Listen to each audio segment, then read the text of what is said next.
आज का मार्केट देख के दिल दर्द हुआ, लेकिन डेटा ने कुछ इंटरेस्टिंग चीजें भी रिवील की है। निफ्टी आज 2.1% क्रैश हुआ। आईटी स्टॉक्स ने इन्वेस्टर्स को रुला दिया और VIX 20 के पास पहुंच गया। लेकिन बहुत इम्पोर्टेंट है, रियल्टी और ऑटो सेक्टर्स ने आज 6 to 7% की जबरदस्त रैली दी। तो क्या ये एक सिंपल बेरिश डे था या मार्केट के अंदर कुछ बड़ा शिफ्ट हो रहा है? आज के इस वीडियो में हम समझेंगे निफ्टी का आज का स्ट्रक्चर क्या था, मार्केट ब्रेथ ने क्या सिग्नल दिया, कौन से सेक्टर्स में स्मार्ट मनी मूव कर रहा है और मोस्ट इम्पोर्टेंटली आपको आज क्या करना चाहिए और क्या अवॉइड करना चाहिए। मैं हूँ आपका होस्ट और ये है आपका डेली मार्केट ब्रेकडाउन, डेटा के साथ, इमोशंस के बिना। तो बने रहिए, क्योंकि आज का एनालिसिस आपके पोर्टफोलियो के लिए जेन्युइनली इम्पोर्टेंट होने वाला है। तो शुरू करते हैं आज के सबसे क्रिटिकल नंबर से, निफ्टी 50। आज निफ्टी 22,331 पे क्लोज हुआ। ये कल के क्लोज से 2.14% नीचे है। पॉइंट्स में बात करें तो ये एक सिग्निफिकेंट डिक्लाइन है। जब निफ्टी 2% से ज्यादा एक ही दिन में गिरता है तो ये नॉर्मल प्रॉफिट बुकिंग नहीं होती, ये इंस्टीट्यूशनल लेवल सेलिंग का सिग्नल होता है। अब आज का रेंज देखते हैं। निफ्टी का आज का इंट्राडे रेंज 1.89% था। ये एक मॉडरेटली वाइड रेंज है, मतलब बायर्स और सेलर्स दोनों एक्टिव था, लेकिन अल्टीमेटली बेयर्स ने कंट्रोल लिया और मार्केट लोअर क्लोज हुआ। जब रेंज वाइड हो और क्लोज लो पे हो तो ये बेरिश सेंटिमेंट कंफर्म करता है। अब सबसे इम्पोर्टेंट इंडिकेटर इंडिया VIX, जो आज 19.7 पे था। VIX को हम फियर गेज बोलते हैं। ये मार्केट की अनसर्टेनिटी और वॉलेटिलिटी मेजर करता है। 19.7 को हम मॉडरेट कैटेगरी में रखते हैं, लेकिन ये 20 के बहुत पास है। जब VIX 20 के ऊपर जाता है तो ऑप्शंस एक्सपेंसिव हो जाते हैं, हेजिंग कॉस्ट बढ़ती है और रिटेल इन्वेस्टर्स के लिए रिस्क मैनेजमेंट मुश्किल हो जाता है। इन्वेस्टर्स को याद रखना चाहिए, VIX 20 एक साइकोलॉजिकल थ्रेशहोल्ड है। जब तक VIX 20 के नीचे नहीं आता, मार्केट में वॉलेटिलिटी एलिवेटेड रहेगी। आज का 19.7 रीडिंग एक वार्निंग साइन है कि अभी सब कुछ सेटल नहीं हुआ है। ओवरऑल निफ्टी स्ट्रक्चर आज क्लियरली बेरिश था। लोअर क्लोज, वाइड रेंज और एलिवेटेड VIX। ये कॉम्बिनेशन फ्रेश लॉन्ग पोजीशंस के लिए फेवरेबल नहीं है। अब चलते हैं मार्केट ब्रेथ की तरफ, क्योंकि निफ्टी एक नंबर है, लेकिन असली कहानी ब्रेथ में छिपी होती है। मार्केट ब्रेथ ये वो मेट्रिक है जो ह्यूम बताता है कि मार्केट की मूव कितनी ब्रॉड है, कितने स्टॉक्स पार्टिसिपेट कर रहे हैं। आज का ब्रेथ नंबर देख के थोड़ा कंसर्न होता है। सिर्फ 28% स्टॉक्स ने पॉजिटिव क्लोज दिया, मतलब 72% स्टॉक्स या तो रेड में थे या फ्लैट। ये वीक ब्रेथ कैटेगरी में आता है और ये एक वेरी इंपॉर्टेंट सिग्नल है। सोचिए, ऐसे अगर निफ्टी में कुछ सेक्टर्स 6 to 7% ऊपर गए, लेकिन ओवरऑल 72% स्टॉक्स नीचे थे, तो इसका मतलब है कि ये रैली सिर्फ कुछ सिलेक्टिव स्टॉक्स में थी, ब्रॉड पार्टिसिपेशन नहीं था। मार्केट का मूड जेन्युइनली बेरिश था। वीक ब्रेथ के क्या इम्प्लीकेशंस है? पहली बात, जब ब्रेथ वीक होती है तो मार्केट की रिकवरी सस्टेनेबल नहीं होती। दूसरी बात, ये इंडिकेट करता है कि रिटेल इन्वेस्टर्स और small cap, mid cap stocks में सेलिंग प्रेशर ज्यादा था।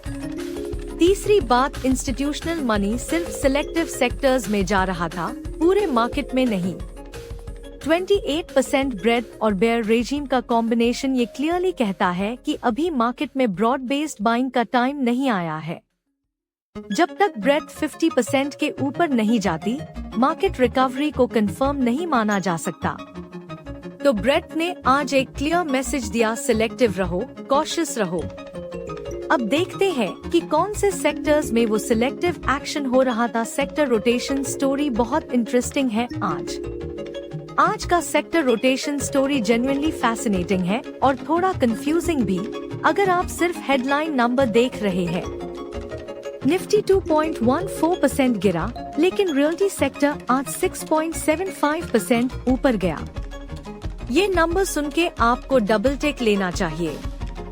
एक बेरिश मार्केट डे में रियल्टी सेक्टर 6.75% रैली करे, ये अनयूजुअल है। और सिर्फ रियल्टी नहीं, ऑटो सेक्टर 6.69% ऊपर गया, बैंक सेक्टर 5.67% ऊपर गया, मेटल 2.69%, एनर्जी 2.5%, एफएमसीजी 1.54%, फार्मा 0.56%, ये सब पॉजिटिव था। तो फिर निफ्टी नीचे क्यों गया? क्योंकि आईटी सेक्टर आज वर्स्ट परफॉर्मर था, सिर्फ 0.52% ऊपर, और आईटी का निफ्टी में वेटेज बहुत ज्यादा है। आईटी स्टॉक्स की अंडर परफॉर्मेंस ने पूरे इंडेक्स को ड्रैग किया। रोटेशन सिग्नल आज मिक्स्ड है, और ये वर्ड बहुत एक्यूरेटली डिस्क्राइब करता है आज की सिचुएशन। एक तरफ साइक्लिकल सेक्टर्स जैसे रियल्टी, ऑटो, बैंक स्ट्रॉन्ग, ये जनरली इकोनॉमिक रिकवरी और रिस्क ऑन सेंटिमेंट के इंडिकेटर्स होते हैं। दूसरी तरफ आईटी, जो टिपिकली ग्रोथ सेक्टर है, सिग्निफिकेंटली अंडर परफॉर्म कर रहा था। स्मार्ट मनी क्या कर रहा है? ये लग रहा है कि इंस्टीट्यूशनल इन्वेस्टर्स आईटी से रोटेट करके डोमेस्टिक फेसिंग सेक्टर्स में जा रहे हैं, रियल्टी, ऑटो, बैंक्स। ये एक इंटरेस्टिंग शिफ्ट है। डोमेस्टिक इकोनॉमी पे फोकस, ग्लोबल टेक एक्सपोजर से दूर। इन्वेस्टर्स को याद रखना चाहिए, सेक्टर रोटेशन में अपॉर्चुनिटी होती है, लेकिन सिर्फ तब जब आप सही सेक्टर में सही टाइम पे हो। आज रियल्टी और ऑटो में जो मूव आया वो एक सिंगल डे की मूव है। ट्रेंड कंफर्म होने के लिए आपको 2 to 3 डेज का फॉलो थ्रू देखना होगा। अब चलते हैं इंडिविजुअल स्टॉक्स की तरफ। टॉप गेनर्स और लूजर्स में कुछ इंटरेस्टिंग नेम्स हैं आज। अब बात करते हैं आज के टॉप मूवर्स की, क्योंकि इंडिविजुअल स्टॉक्स में ही रियल अपॉर्चुनिटीज और रियल रिस्क छिपी होती है। टॉप गेनर्स पहले नंबर पे है श्रीराम फिन, आज 10.14% ऊपर, क्लोज हुआ 1025 रुपए पे। श्रीराम फाइनेंस एक एनबीएफसी है, फाइनेंशियल सर्विसेज सेक्टर से। 10% की सिंगल डे मूव किसी भी लार्ज कैप स्टॉक के लिए रिमार्केबल है। ये मूव ब्रॉडर एनबीएफसी और फाइनेंशियल सेक्टर सेंटिमेंट के साथ अलाइन करती है। आज बैंक्स भी स्ट्रॉन्ग था। जब इंटरेस्ट रेट एनवायरनमेंट फेवरेबल होता है या क्रेडिट ग्रोथ के पॉजिटिव सिग्नल्स आते हैं, तो एनबीएफसीज टिपिकली आउट परफॉर्म करते हैं। दूसरे नंबर पे है अडानियंट, 8.65% ऊपर, क्लोज हुआ 2044.9 रुपए पे। Adani enterprises oil, gas and energy sector से है। एनर्जी सेक्टर आज 2.5% ऊपर था, लेकिन अडानियंट ने सेक्टर को सिग्निफिकेंटली आउट परफॉर्म किया। ये स्टॉक स्पेसिफिक स्ट्रेंथ इंडिकेट करता है, पॉसिबली कंपनी लेवल न्यूज या इंस्टीट्यूशनल बाइंग। टॉप लूजर्स सबसे ज्यादा गिरा कोल इंडिया, 3.02% नीचे, क्लोज हुआ 449 रुपए पे। Coal India oil, gas and energy sector में है, लेकिन आज जैप एनर्जी सेक्टर ओवरऑल पॉजिटिव था। कोल इंडिया नीचे गया, ये रिलेटिव वीकनेस का क्लियर सिग्नल है।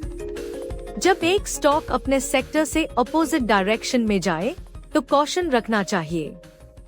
TECHM 1.35% नीचे, क्लोज हुआ 1453.5 पे। टेक महिंद्रा आईटी सेक्टर से है और आज आईटी सेक्टर डोमिनेंट लूजर था ओवरऑल मार्केट में। TECHM की वीकनेस आईटी सेक्टर की ब्रॉडर अंडर परफॉर्मेंस को रिफ्लेक्ट करती है। नेस्लन 0.67% नीचे, 1214.6 पे क्लोज हुआ। FMCG सेक्टर आज 1.54% पॉजिटिव था, लेकिन नेस्टल इंडिया नीचे गया, फिर से एक case of stock under performing its own sector. Market का मूड आज क्लियरली मिक्स था। स्टॉक लेवल पे भी कुछ स्टॉक्स ने एक्सेप्शनल रिटर्न्स दिए, कुछ ने डिसअपॉइंट किया। अब चलते हैं डायरेक्टली एक्शनेबल गाइडेंस की तरफ। अब सबसे इम्पोर्टेंट सेक्शन, आपको आज के डेटा के बेसिस पे क्या करना चाहिए, क्या अवॉइड करना चाहिए। पहली बात, सपोर्ट लेवल्स वॉच करें। निफ्टी आज 22,331 पे क्लोज हुआ। ये लेवल इम्पोर्टेंट है। अगर मार्केट आगे और गिरा तो 22,000 एक मेजर साइकोलॉजिकल सपोर्ट है। इन्वेस्टर्स को इस लेवल को क्लोजली मॉनिटर करना चाहिए। अगर निफ्टी 22,000 के नीचे क्लोज करे तो बेयरिश सेंटिमेंट और स्ट्रॉन्ग हो सकता है। दूसरी बात, फ्रेश ब्रेकआउट ट्रेड्स अवॉइड करें।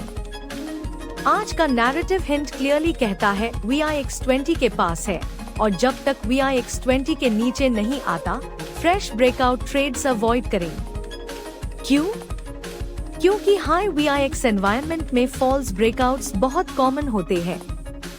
आप एक ब्रेकआउट पे एंट्री लेते हैं और वॉलेटिलिटी की वजह से स्टॉप लॉस हिट हो जाता है।